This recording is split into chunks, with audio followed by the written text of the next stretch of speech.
c'est que le soft power à la base?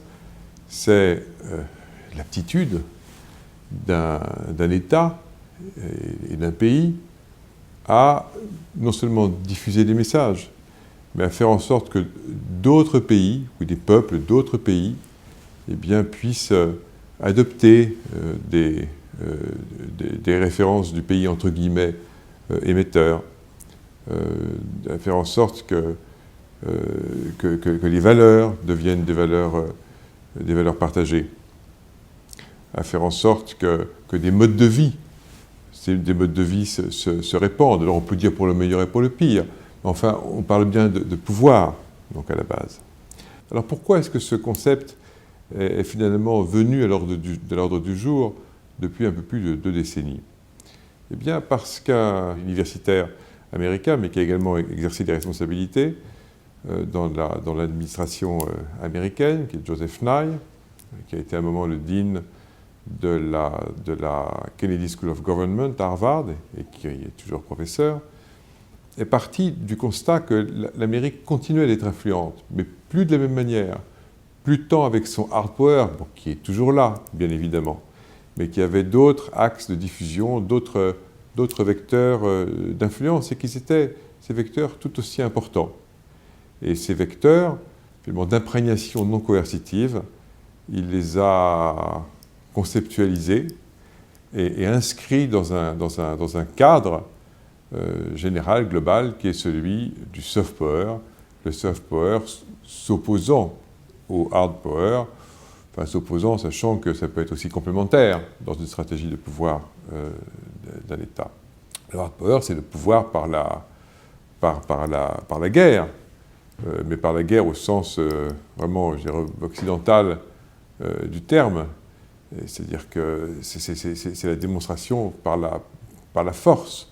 Le soft power repose sur 3 piliers, d'après Joseph Nye, toujours les valeurs de référence, les grandes valeurs, la culture, ce qui est quelque chose de très important, bien sûr, la culture patrimoniale et la culture vivante, la création contemporaine, et puis, bien évidemment, la politique étrangère. En France, ça se manifeste économiquement par le succès des industries du luxe et de l'art de vivre.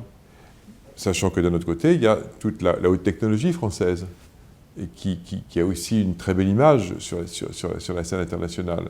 Mais ce que je trouve, c'est qu'au niveau français, il y aurait tout intérêt à mixer encore davantage, plutôt que d'opposer, mais à combiner dans une stratégie d'image et d'influence, l'art de vivre à la française d'un côté et la haute technologie française de l'autre. S'agissant des biens de consommation, le soft power donne un surplus d'image.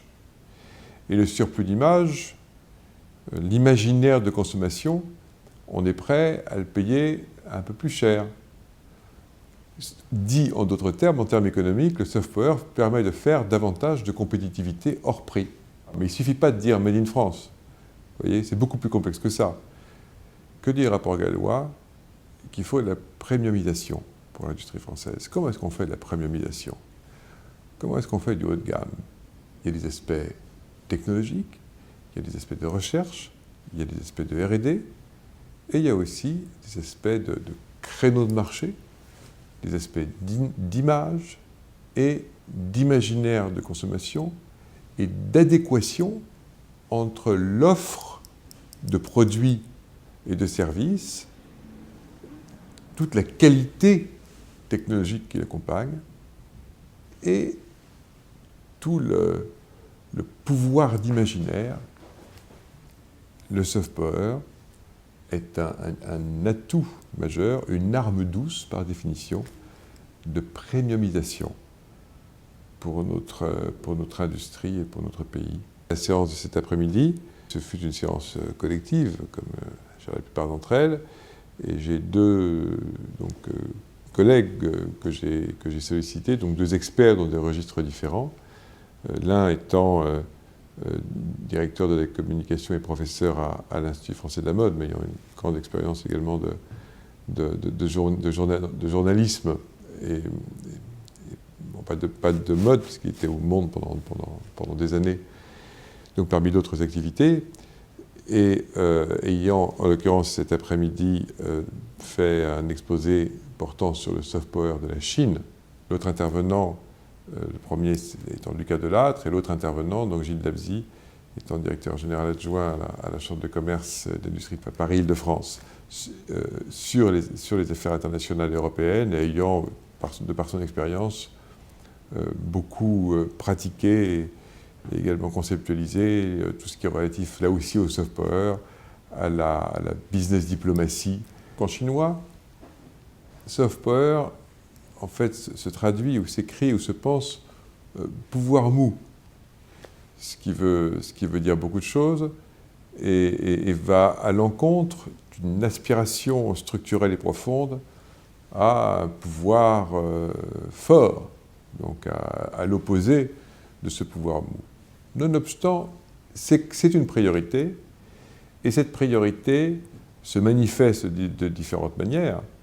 Un bon exemple étant toute la politique et en faveur de l'apprentissage du chinois, et puis le fait que de plus en plus, les chiffres qui ont été donnés cet après-midi sont très frappants, de plus en plus d'Occidentaux, de plus en plus de Français étudient le chinois. On l'étudie maintenant facilement dans toutes les académies de notre pays.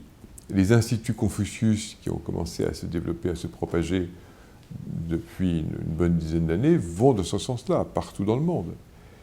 Et il n'est que de voir l'importance et l'influence que ça peut avoir également, tout cela, cette politique en Afrique.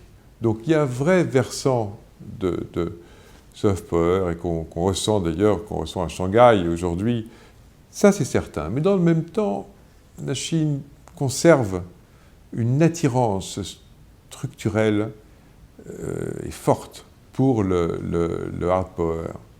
Autant les films chinois qui s'exportent et sont réalisés par des artistes ou des réalisateurs qui souvent n'habitent pas en Chine, autant les films chinois qui ont beaucoup de succès en Chine vont souvent être des hymnes à la patrie, enfin des choses je dirais assez nationales, voire nationalistes.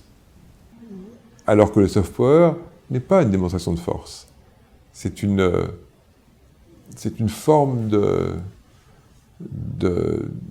séduction oscillant entre l'explicite et l'implicite.